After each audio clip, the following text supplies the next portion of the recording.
Hi friends, ఎన్నో సంవత్సరాల నుంచి బాధపడుతున్న వాళ్ళందరికీ ఒక చిన్న చిట్కాతో చాలా ఈజీ సొల్యూషన్ చెప్తానండి. అంటే ఇక్కడ ఇది వచ్చేసి రెడీమేడ్ టాప్ అనమాట. కింద చూసారు కదా ఎంత ఎగుడు దిగుడుగా ఉందో. ఇది ఒక టైప్ ఫ్యాషన్ లాగా అప్పుడు బాగా పాపులర్ అయిందనమాట ఈ డ్రెస్. కానీ నిజానికి లుక్ అస్సలు బాగుండదండి. సో కస్టమర్ కూడా తను వేసుకోలేక నా దగ్గర తెచ్చిచ్చారనమాట. తను చెప్పారనమాట నాకు ఇది కరెక్ట్గా కావాలి అని. సో నార్మల్గా అయితేనేమో మనం ఏం చేస్తామంటే నడుము దగ్గర నుంచి ఎంత ఉందో అంతా కొలిసి మార్క్ వేసిన తర్వాత కట్ చేస్తాం కదా. కానీ నేను ఇక్కడ అలా చేయనండి. జస్ట్ ఇలా చూపిస్తున్నాం కానీ సింపుల్గా చేసేస్తాను అనమాట. ఈ విధంగా పట్టుకొని కింది వరకు అది కరెక్ట్గా తెచ్చేసుకొని ఎక్స్ట్రా ఎంత అవుతుందో అది కట్ చేసేస్తాను. ఇది చాలా సింపుల్ ఐడియా అండి. పర్ఫెక్ట్గా వస్తుంది, భయపడాల్సింది ఏం లేదు. కాకపోతే మన దగ్గర సిజర్ ఉంటుంది కదా, అది కరెక్ట్గా ఉండాలి, లేకపోతే ఎగుడు దిగుడుగా వస్తుంది. ఇలా మొత్తం చేసిన తర్వాత కూడా కొంచెం మీకు అక్కడ ఎక్కువ తక్కువ ఉన్నప్పుడు మళ్ళీ సెట్ చేసుకోవచ్చు.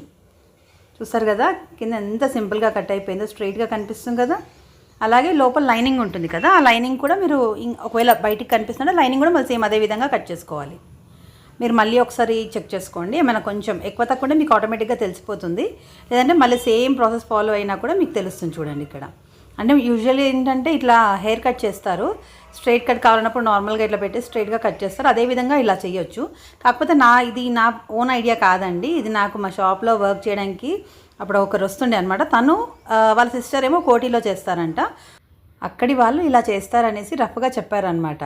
అంటే మొత్తం ఇలా పట్టుకొని అయితే ఏం చూపించలేదు, కానీ క్యాజువల్గా మాట్లాడేటప్పుడు అయితే చెప్పారు. అయితే నేను మాత్రము వదిలే ఆ టిప్ సెట్ అవుతుందో లేదో అని చెప్పేసి నేను మాత్రం మెజర్ చేసే కట్ చేసేదాన్ని. తర్వాత ఒకసారి ఇలాగే అర్జెంట్ పని ఉన్నప్పుడు చేశాను.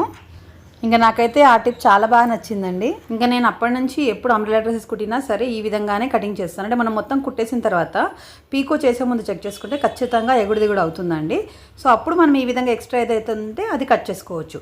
అంటే ఇప్పుడు నేను రెడీమేడ్ ఫ్రాక్లో చూపించినంత రాకపోయినా కూడా కొంచెం వస్తుంది కదా, అది కూడా ఈజీ టిప్లో చేసేసుకోవచ్చు. మీకు ఈ వీడియో నచ్చిందని అనుకుంటున్నాను. నచ్చితే ప్లీజ్ వీడియోని లైక్ చేయండి, షేర్ చేయండి. ఛానల్ని కొత్తగా ఎవరైనా చూసినట్టయితే మాత్రం ప్లీజ్ సబ్స్క్రైబ్ కూడా చేసుకోండి. ముందే సబ్స్క్రైబ్ చేసుకున్న వాళ్ళకి చాలా థ్యాంక్స్ అండి.